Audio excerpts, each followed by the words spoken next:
Hi hello നമുക്കൊന്നൊരു മസാലക്കറി നോക്കിയാലോ. അപ്പോൾ അതിന് ആവശ്യമായിട്ടുള്ള സാധനങ്ങളായിട്ട് ഞാൻ കാണിച്ചിട്ടുള്ളത് 2 സാധനം കൂടി ഞാൻ വിട്ടുപോയിട്ടുണ്ട് കേട്ടോ.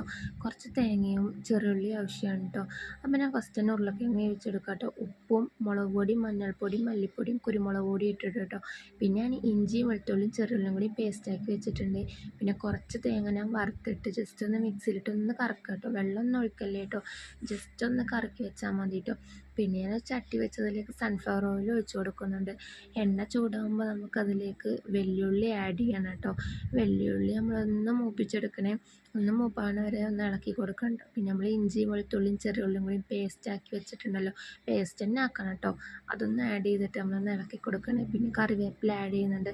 കുറച്ചധികം കറിവേപ്പില ആയാലും കുഴപ്പമൊന്നുമില്ല കേട്ടോ. പിന്നെ നമ്മൾ അരച്ച് വെച്ച തേങ്ങയും നമ്മളതിലേക്ക് മിക്സ് ആക്കുന്നുണ്ട് കേട്ടോ. നന്നായി ഇളക്കി കൊടുക്കണം കേട്ടോ. പിന്നെ അതിൽ കുറച്ച് വെള്ളം ആഡ് ചെയ്യണേ, ഞാനത് മറന്നു പോയതാണ് കാണിക്കാൻ. അപ്പോഴത്തേനും നമ്മുടെ ഉരുളക്കിഴങ്ങ് വെന്ത് ഈ പരിവായിട്ടുണ്ടാവും. അപ്പം നമ്മളതും ഒന്ന് ഇളക്കി കൊടുത്ത് നമ്മൾ ഉണ്ടാക്കി വെച്ച മസാല ഉണ്ടല്ലോ, അതൊന്ന് നമ്മളതിലേക്ക് ആഡ് ചെയ്തിട്ട് നന്നായിട്ട് ഇളക്കാട്ട് നല്ല മിക്സ് ആക്കണേ. നല്ല ടേസ്റ്റുള്ളൊരു സാധനം കേട്ടോ അത്. ചോറിൻ്റെ കൂടെ മാത്രമല്ല, നമ്മൾ രാവിലെ ഉണ്ടാക്കുന്ന പലഹാരങ്ങളുണ്ടല്ലോ, ദോശ, അപ്പം, പൂരി, ചപ്പാത്തി, അതിൻ്റെ കൂടെയൊക്കെ കഴിക്കാൻ നല്ല ടേസ്റ്റുള്ളൊരു സാധനം കേട്ടോ. അപ്പോൾ എല്ലാവരും ഒന്ന് ട്രൈ ചെയ്ത് നോക്കാം കേട്ടോ. എല്ലാവർക്കും ഇഷ്ടമാവും. അപ്പോൾ എൻ്റെ വീഡിയോ എല്ലാവരും കാണുന്നുണ്ട് ഞാൻ വിചാരിക്കുന്നു. ഇഷ്ടമായി സബ്സ്ക്രൈബ് ചെയ്യുക. അപ്പോൾ അടുത്ത വീഡിയോ വരുന്നവരെ ബൈ.